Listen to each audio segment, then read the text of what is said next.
YouTube is your favorite game here above average Cody, coming at you with some very, very, very important things about controller settings in Halo Infinite that for some reason a lot of people just don't seem to understand, or more importantly, they seem to forget whenever they see some nice, shiny, new controller settings to run for this game. Now, guys, I'm going to scroll down here to my controller settings, and first off, I want to tell you guys that you can look at these settings, and then you can go to Lucid settings, you can go to Formal settings, you can go to Renegade settings, Frosty settings, some random streamer you found in the deep, dark trenches of Twitch's settings, and chances are all of those people listed are going to have different sets of controller settings. And that is kind of the first point I want to make to you guys is a lot of people plug and play my settings. They say they liked them. They say they hated them. A lot of people plug in Formal settings, for example. They love them. They hate them. The biggest thing I want to get across here is that controller settings are extremely personal. Everybody has different preferences. Everybody plays different styles. They have different controllers. Maybe they prepare their steaks a different way. No matter what, I have yet to see two people that run the same exact controller settings. And for some reason, a lot of people still don't seem to get that. 1.5 years into this game, guys, there are a lot of different settings. A lot of different button layouts, and just overall so many different ways to customize how you play this game to cater to your exact skill level, play style, what have you. So no two players are going to have the same exact controller settings. And like I said, I see a lot of comments of people that are like, oh, I plugged in your controller settings, I really like them. Or I plugged in your old controller settings and they didn't feel that good, but your new ones feel really great. And this leads me to my next point, guys.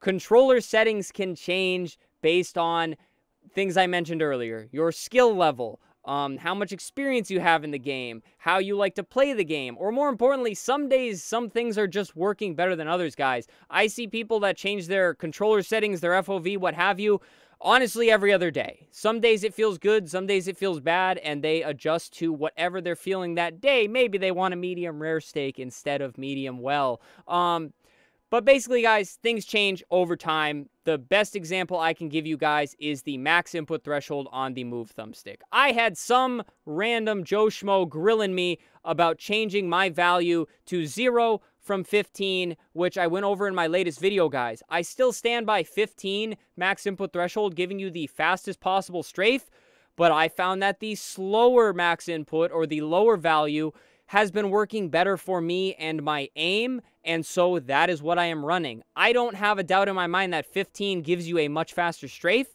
but for me, I have been having more success with 0. And the third thing I want to get across to you guys with every single controller settings video that I have done on this channel is I have done my best to teach you guys what each of these values do, and I give you guys an explanation on why I put the setting at what it is and the reason I came to that conclusion. And branching off the max input threshold for the Move thumbstick, I went over why a slower strafe I feel like gives me a better aim and allows me to hit more bullets, which I have found to be a lot more important in the higher lobbies. If I was still in the lower lobbies, maybe I still want the faster strafe.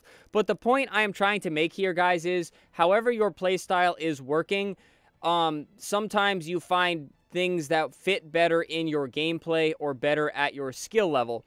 And again, as long as you guys leave with a better understanding from my controller settings, you can cookie cut my settings all you want, but you'll leave the videos with a better understanding on what these values do and how they affect your gameplay, so that if cookie cutting Formal settings or copying Frosty settings don't perfectly work for you, you already know what everything does, so you can adjust the setting. I do very much miss the days where the only things we could adjust were horizontal and vertical sensitivity, because now all the dead zones and max input thresholds and inner dead zones and zoom level sensitivities, a lot of people don't really know what all this stuff does, guys. So my goal from the beginning has always been to better educate you guys so that you can tweak the settings to whatever you like. And if, my horizontal dead zone feels a little off, you know exactly where to go and what to do to change that value to make it feel better for your gameplay.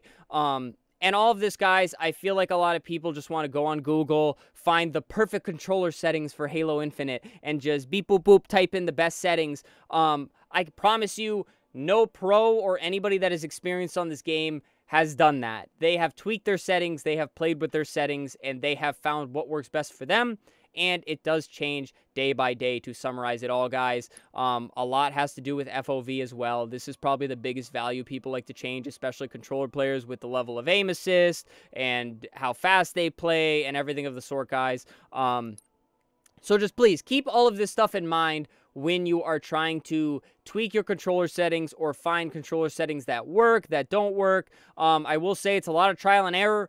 It's a lot of experience, and it is a lot of trying to understand what everything does so that you can tweak it and better understand what works best for your style of play. Guys, of course, I will link a bunch of my controller settings videos down below. These are my latest controller settings, which I went over in the latest video, which I'll put first, but I'll put some of my other ones down there below because in my older ones, I do a much better explanation of what all of these values do, why I adjust them to what I adjust them to, and what I recommend for people that don't really understand or are fairly beginners to the game overall. But guys, I hope this helped you out. Again, not a true controller settings video in the sense that I normally do them, but these are some things people always bring up in the comment section, and they are things that I want you guys, my audience, to keep in mind when you are trying to find better controller settings, copying pros controller settings, or just tweaking them on your own, trying to better find what works best for you.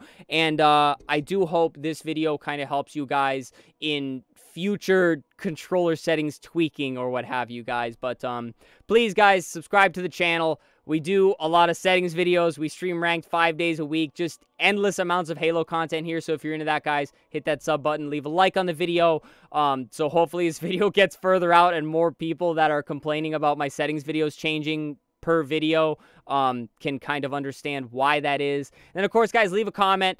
Give me your thoughts on controller settings in this game. I've never seen a game where controller settings are just such a big deal and such a big controversy. So I'd be interested to hear your thoughts. Is it good? Is it bad? What do you think as a controller or even a keyboard and mouse player about all the insane amounts of talk around the controller settings in this game? And finally, guys, channel membership, super thanks. If you'd like to support me as a creator in that way, it helps out, and I am forever grateful, but please do not feel like you have to. But alrighty, guys, that does it for me. This video was way longer than I wanted to be. I appreciate all of the support lately. Hopefully my videos are helping you guys out get better at the game, and more importantly, hopefully you're just having fun watching the content. But alrighty, guys, thank you so much. Stay happy, stay healthy, and stay tuned for the next video.